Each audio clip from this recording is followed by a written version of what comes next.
What's up, everybody? Good to have you back. We got a lot of things happening on the show, so let's get started.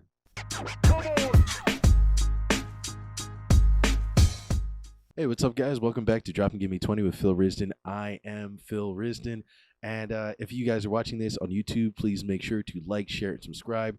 If you are listening to this as a podcast because you love my silky smooth voice, make sure to give it 5 stars and a nice little review down in the Apple Podcast reviews, the Spotify reviews, the Stitcher reviews. I'm everywhere. I'm doing everything. Yeah. So good to see you guys. Good to be back. It's good to be back. Yeah, guys, I know I'm a little late on this one. I'm actually dropping this at like midnight. Not midnight, Monday at almost 8 p.m. You know, I got sidetracked, all right? I've been going through a lot. I just started Ozark. That just zapped all of my fucking day. Jesus Christ, that show is so fucking good. You know, who would have known that a look of anger and contemplation would take Jason Bateman so far? But it has. It's amazing. There's so many things.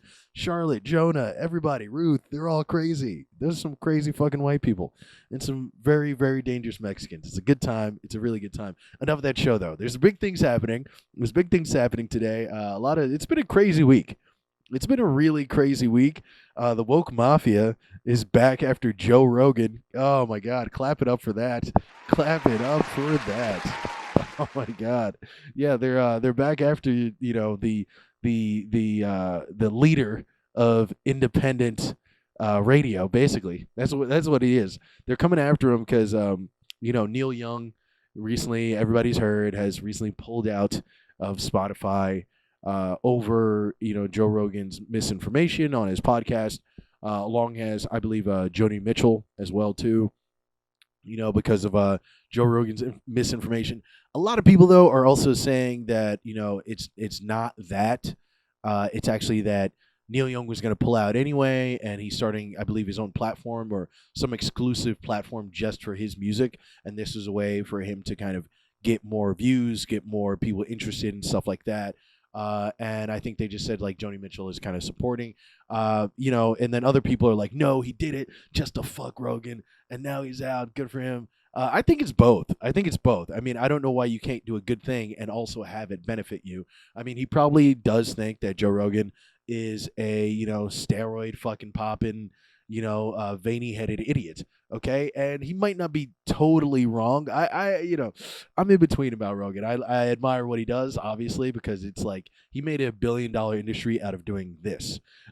So fucking Christ. I definitely, respect a lot of what he does, but I think that's somewhere in the middle right there. I think that's what it is. I think Neil Young just probably doesn't like the guy.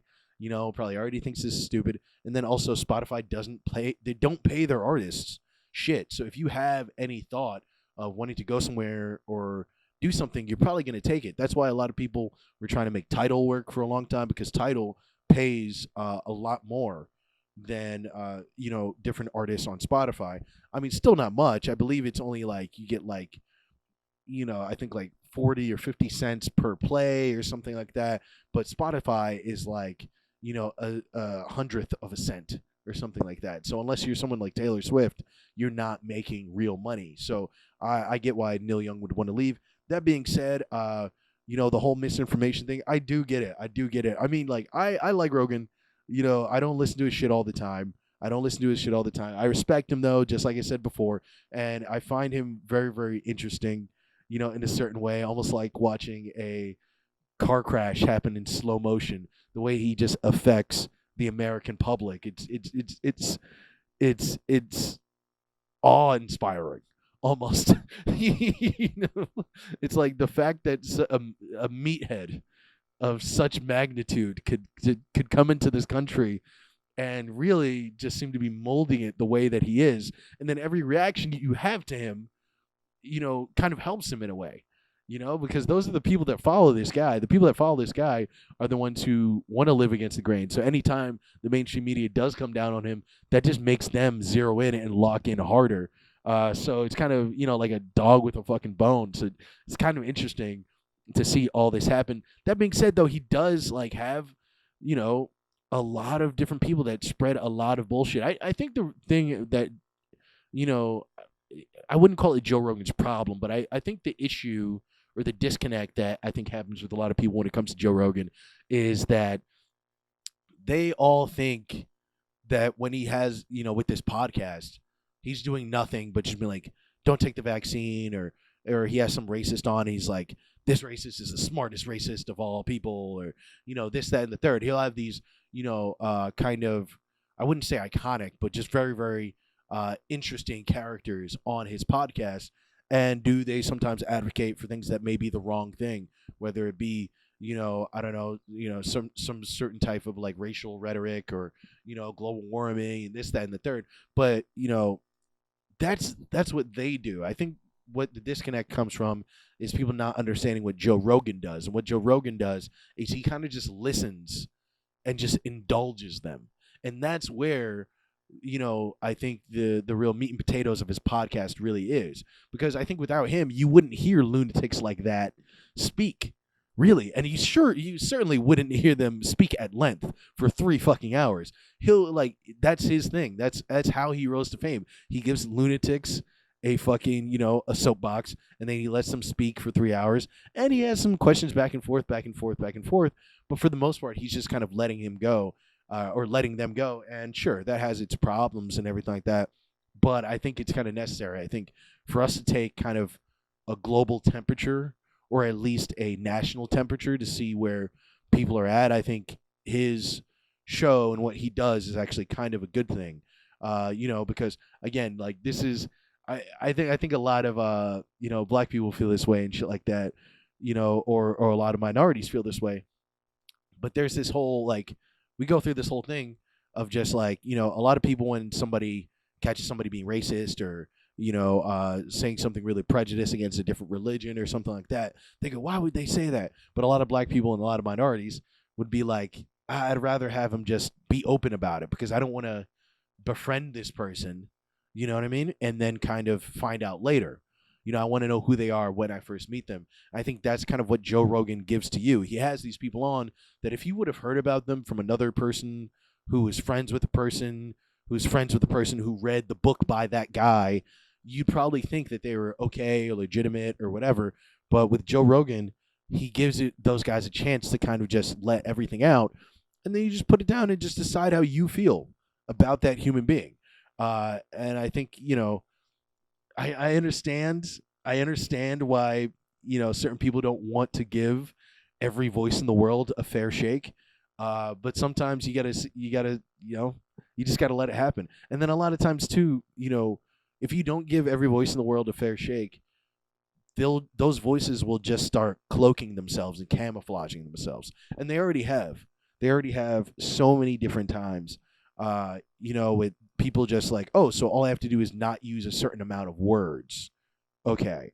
All right. Well, in that case, I'm still going to have these thoughts, but I'm only going to say them when I'm, backstage with a couple of my buddies, even though we all think this way and we all vote this way and everything.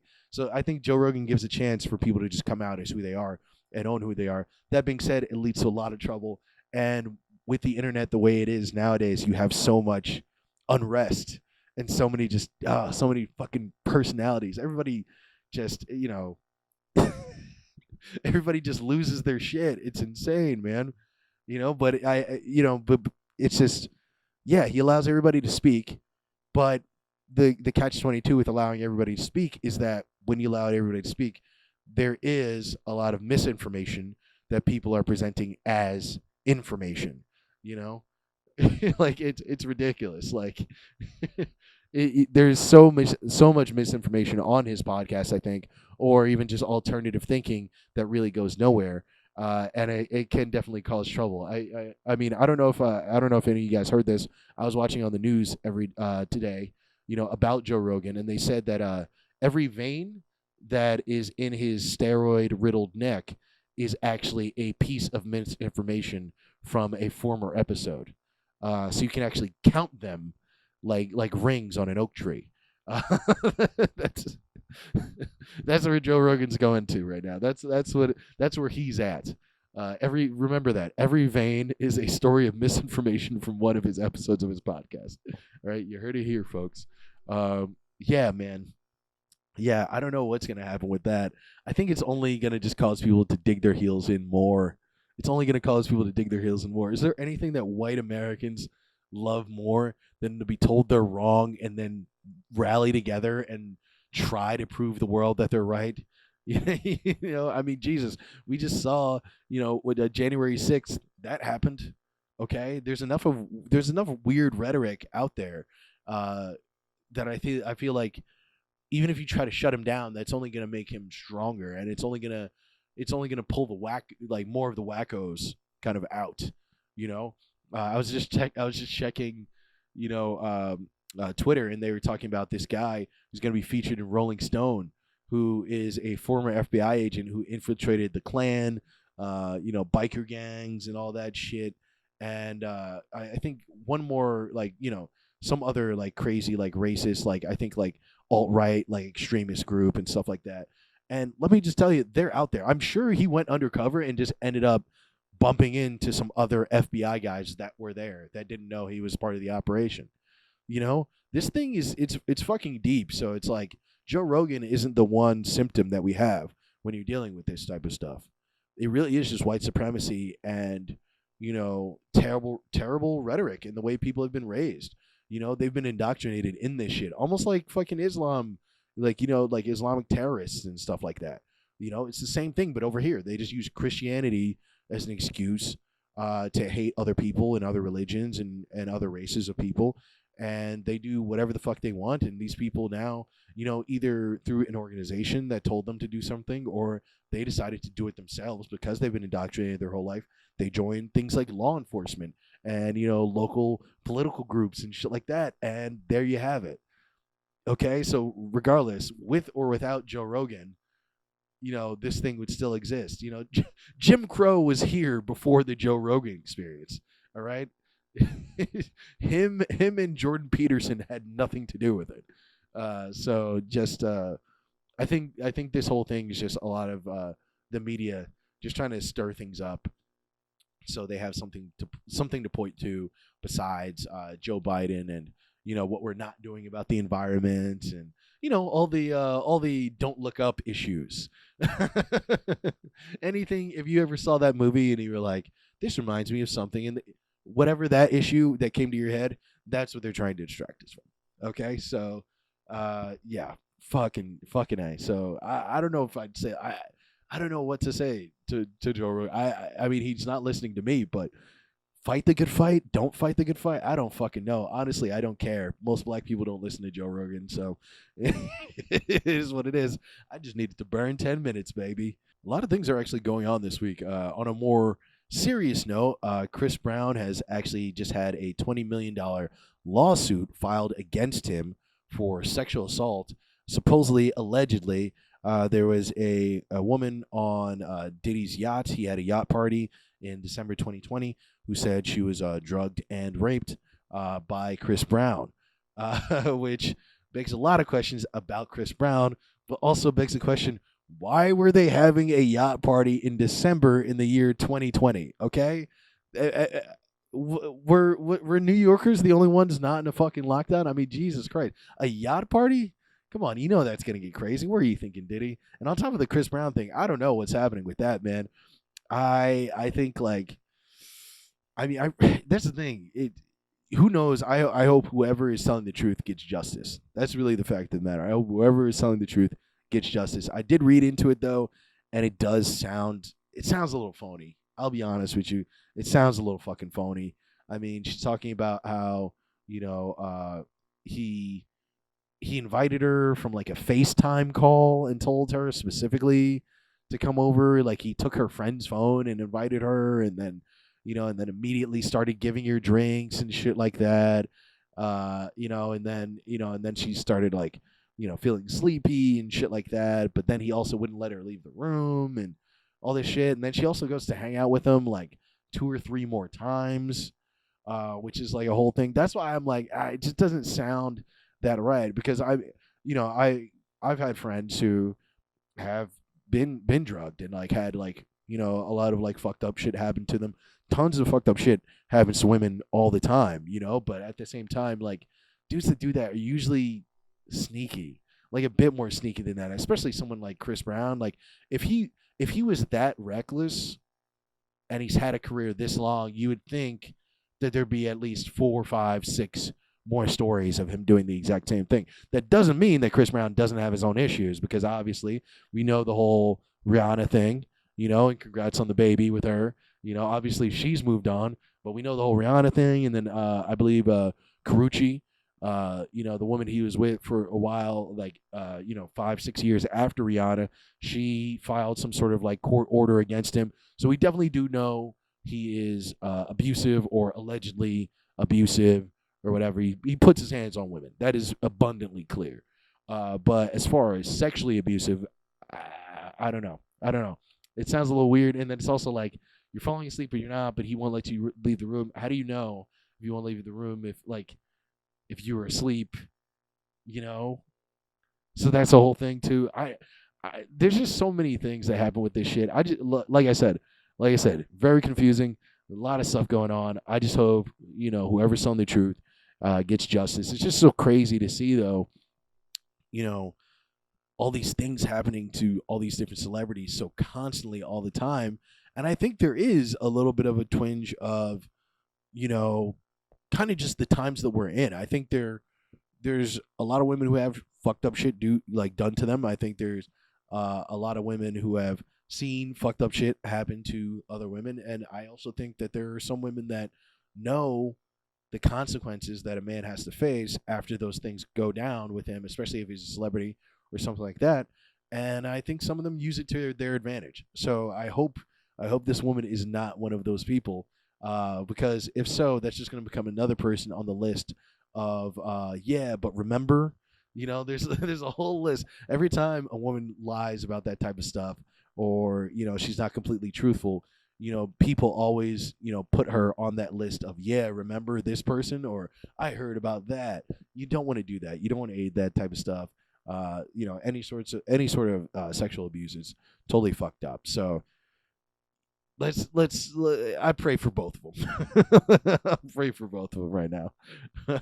Aside from that, congratulations to Rihanna on a baby. She's moved on from Chris Brown. That dude is a problem case. I don't know what's up with that man. First he's smacking ladies, getting court orders. Now this, I mean, Rihanna was very, very smart. And shout out to ASAP Rocky for, punching above his weight class. Jesus Christ. Rihanna is beautiful. An amazing, beautiful, beautiful woman. Stunning. Awesome. Caribbean. Great.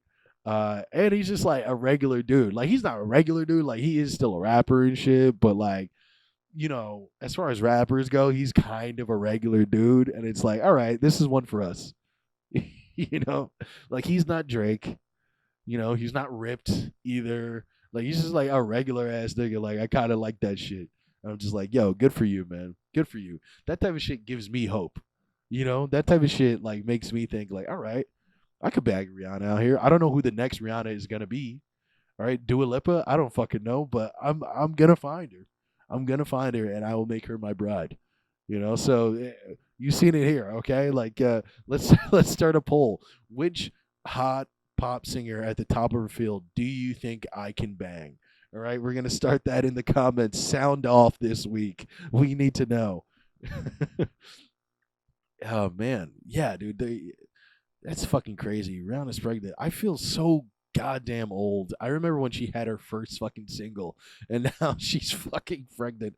God, it's like, I listen to music and watch TV to get away from the reality that we're all slowly dying. All right, to get away from the Facebook statuses of little babies on my friends from high school's lap. All right, but now I'm getting shoved that type of shit in my face. Rihanna's even getting old. I'm fucking losing it. I'm out here in my goddamn sweatpants trying to make a podcast, and Rihanna's having her first child. Where did my life go wrong? But you know what? Fuck it. Fuck having a kid. All right, this is my baby. You guys are my baby. I'm here for you. I'm here for you. And on that note, guys, I think we're going to end the fucking podcast. This has been a great time. Again, sorry I put this out so late once again, but I hope you had fun. Remember, take it easy on Joe Rogan. All right, take it easy on Joe Rogan. Keep an open mind about Chris Brown. possibly. And next time you see Rihanna, tell her I said thanks and to hook me up for Taylor Swift. All right, I'll see you guys later. This has been Dropping Gimme 20 with Phil Risden. I am Phil Risden. Please make sure to like, share, subscribe if you're watching, and make sure to leave a nice 5-star review if you are listening to this on Apple Podcasts. I'll see you later. Peace.